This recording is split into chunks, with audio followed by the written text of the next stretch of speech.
Well, in this video, I'd like to go over some of the rhythms from the video I did last week on calming anxiety. I thought it'd be really cool to kind of work with a transcript of this. Just deconstruct the rhythm, the process I go through, so you can understand a little bit more what it means to entrain the brain to a low alpha state of consciousness and create neurological calm. This is all based upon what I do with the Rhythmic Entrainment Intervention, REI Custom Program, Brain Shift Radio. What I do primarily is brainwave entrainment with drumming. And so the tempo is what's really going to drive the brain into a specific state of consciousness. The rhythms that I use are designed to support that and also create some other activity along the way, which I'll talk about. In this instance, I want to go through the first 8 bars of 8 measures of what I played in the video that I did last week. You can see a link to that video below.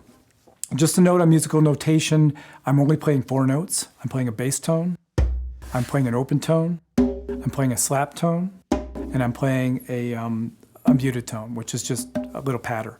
So one thing I should note, I don't ever play in 4/4 time. I find that becomes too easy to figure out. Even if we're playing for calm and we want a musical variability, we need enough variability and unpredictability that the brain doesn't figure it out and shut it out. If your brain starts figuring out the pattern and kind of knows what's coming next, it will become uninterested. You'll develop a tolerance or habituation to it. The brain will no longer respond and entrainment won't happen. And also you won't get the calm. So in order to induce calm, you need to have a musical variability. And I found the best way to do that is to not play in 4/4. That said, this is in 6/4. It's not that far different. It's like playing a 4/4 measure and a 2/4 measure. You can still tap your foot to it. It still feels very musical.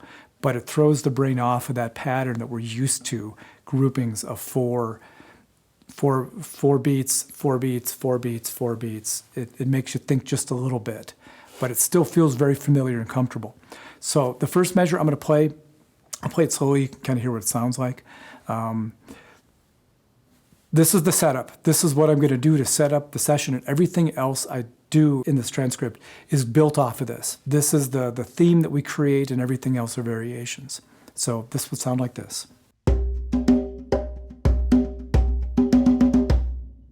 Pretty simple rhythm, kind of flows really well. I played it about 6.5 beats per second or so, slower than I would on the video last time. I'm going to play it through a couple times. You can kind of get a feel for how it feels.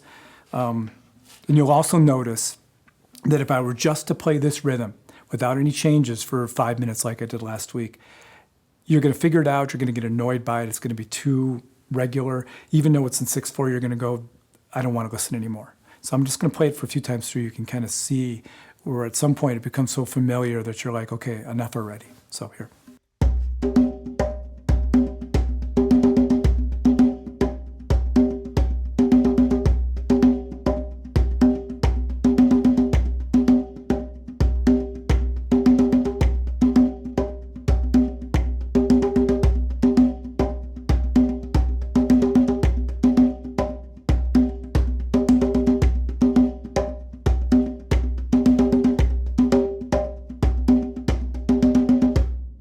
So it's a nice rhythm. It's a good rhythm to learn. It's got some nice things in it.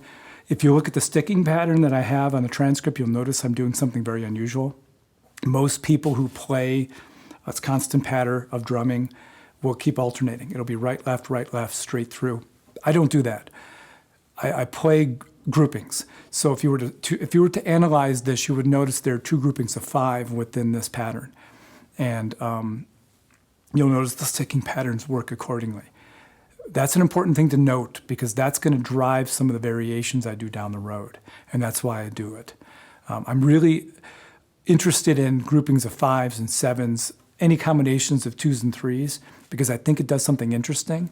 It shakes things up, and if you were to look at a lot of the rhythms that one would study, like in Afro-Cuban or Brazilian drumming, you're going to notice syncopations that are using groupings of 2s and 3s, and that's kind of where that comes from. But you'll see this recurring pattern in the way I play. So that grouping of 2, 3, 5, right, left, left. You're going to see this quite a bit. So the second measure, I do a slight variation. I'm going to double the bass drum at the beginning to kind of create a phrase, to basically call and response in some ways. So the second measure goes like this.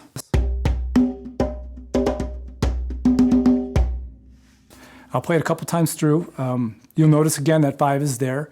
The only difference here is I added the double the bass drums, and then I did a slap in the middle to kind of create a little bit of a tension variation there. So I'm gonna play it a couple times through, and then I'll play these 2 measures back to back so you can hear how they work together.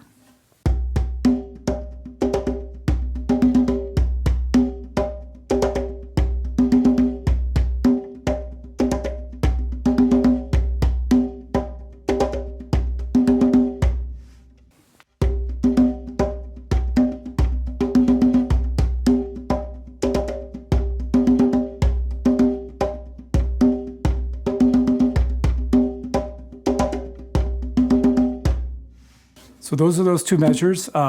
They worked well together. If you were to play just these 2 measures, repeating them over and over again, you could probably play for a couple minutes and be able to get that entrainment and create some calm. But after a couple minutes, you'd still need to change it up some more. It's really important to have variability. You'll notice the core structure is pretty similar. This next rhythm kind of takes that same structure and adds just a couple minor variations to it again. I'm keeping that double bass drum because I like the way that sounds. Now I'm going to add a little bit more of kind of a drive forward with what I do in the second half of it. Third measure looks like this.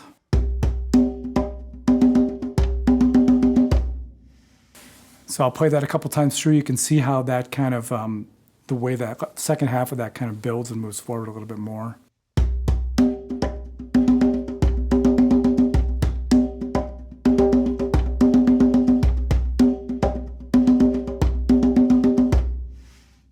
So these first 3 measures together sound like this.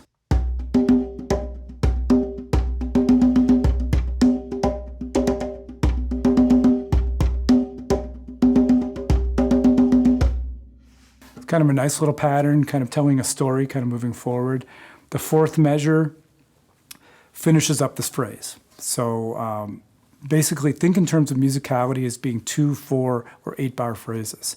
That's what our brains are used to doing. That's what I'm used to doing as a musician because that's how songs work. So 4 bar phrases are really nice, 2 bar phrases are nice, 8 bar phrases are really cool if you can create kind of an evolution through that process, which is what's happening here. So the 4th measure kind of simplifies it a little bit, and it sounds like this. So I took out a lot of the extra notes that we were playing, extra loud notes we were playing in the last one, kind of settle it back down again to create kind of the finish of that phrase. I'm going to play the whole 4 bars through, and you can see how that kind of works together.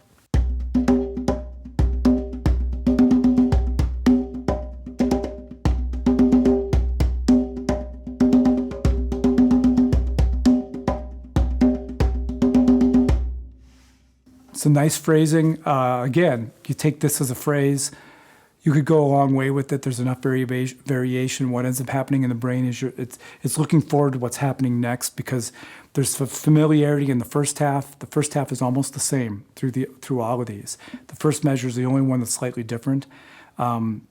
Measures 2, 3, and 4 have the same first three beats.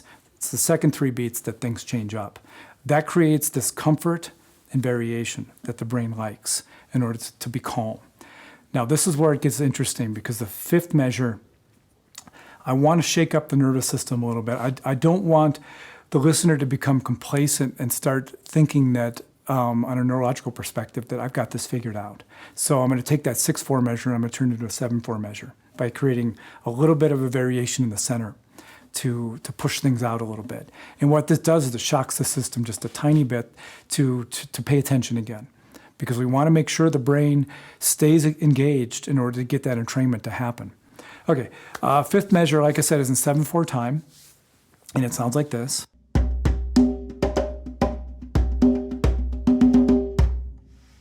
So that's 7/4. I'll play it a couple times through. You can kind of get a feel for what that sounds like. And as I'm doing it, notice how different this feels to you not being in 6. 6 is so much like a 4/4, 2/4, 4/4, that you can feel the roundness of it. that duple part of it. 2 beats, 2 beats, 2 beats. Here you've got 4 beats, 3 beats, 4 beats, 3 beats, and that can be a little different to listen to. Just see how this feels different than the other.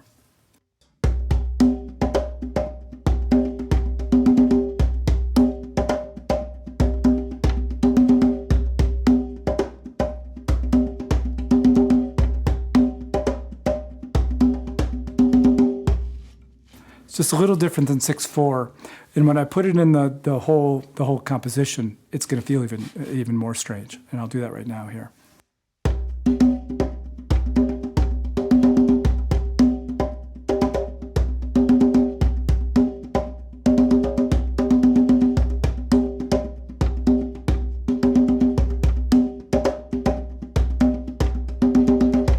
So that's measures 1 through 5. 6th measure, we go back to 6/4. The 6th measure is actually the 6th and the 7th measure because the phrase I'm doing next is 12 beats long. I wanted to carry it across the bar because I felt like it needed to have some longer phrase to it. I also wanted to repeat a little bit of what was happening with the Samba thing that I did in the 7/4. You'll notice in the 3rd beat of the 7/4, 2nd to 3rd beat, I'm doing a pickup, 2E and 3. To create kind of a Samba feel. It sounded like this. It's that da-da. I'm doing that in this across the bar line. And you'll hear what this sounds like. Here we go.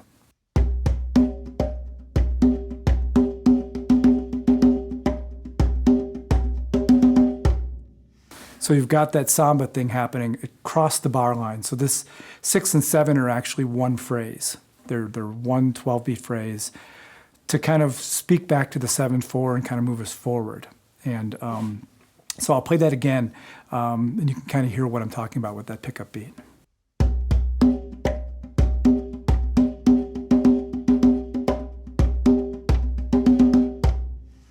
Now we put it all together up until this point. It's kind of cool.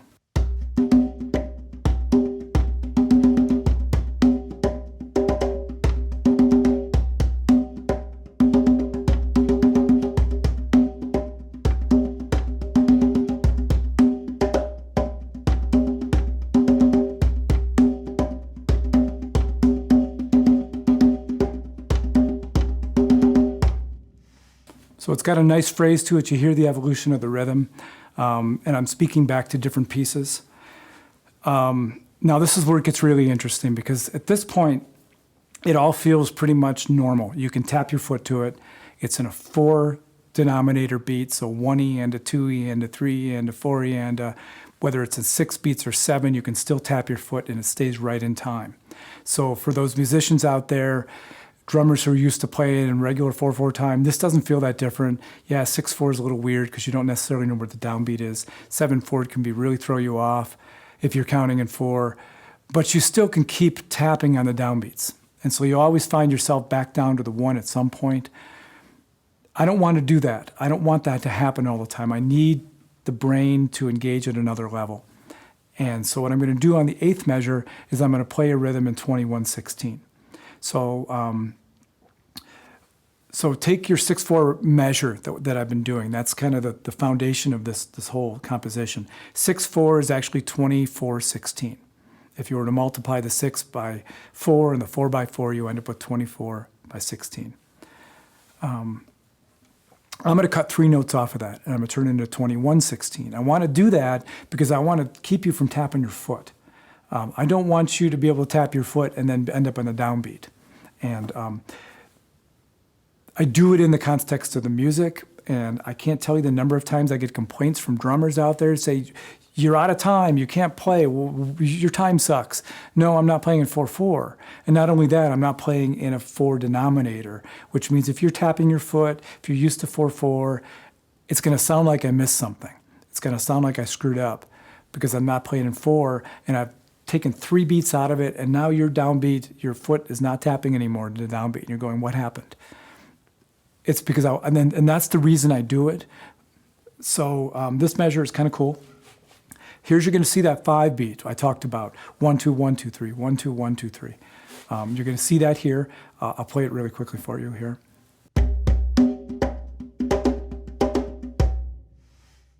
So what I'm doing is I'm wrapping up the phrase by creating those double slaps in that grouping of 5. Let me play it through a couple times so you can kind of hear how this works. Playing it a little bit longer, that 21 goes by really quickly. It sounds like this.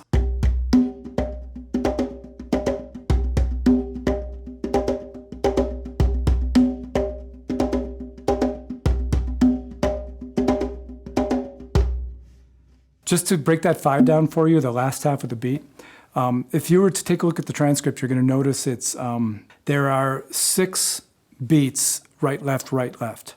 So 1E and a 2E, straight ahead, right, left, right, left. Once you get to the end of 2, to the end of this 21-16 phrase, I'm doing 3 groupings of 5. 1, 2, 1, 2, 3, 1, 2, 1, 2, 3, 1, 2, 1, 2, 3. Right, left, right, left, left, right, left, right, left, left, right, left, right, left, left. And what I'm going to be doing is I'm going to slap tone on the first left of each of these groups of 5. So right, left, left. Second grouping is going to be right, left, right, left, left, right, left, right, left, left. So let me play the phrase again for you.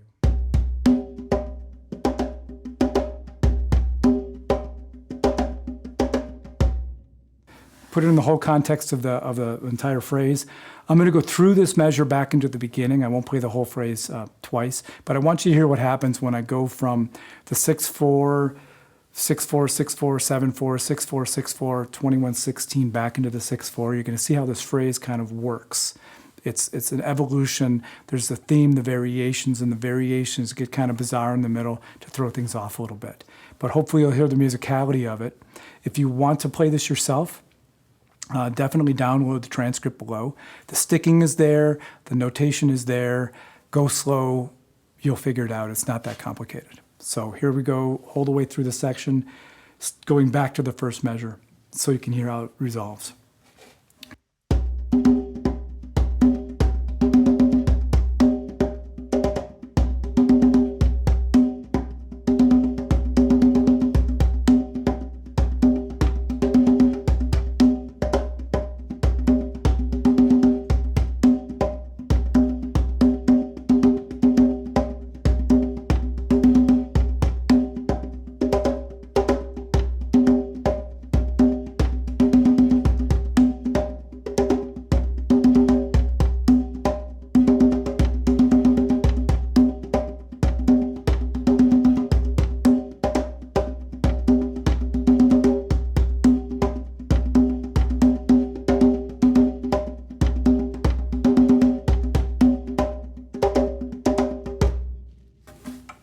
So that's a transcript of the video I played last week. I think it's really cool. Definitely give it a try, and I'll see you in the next video.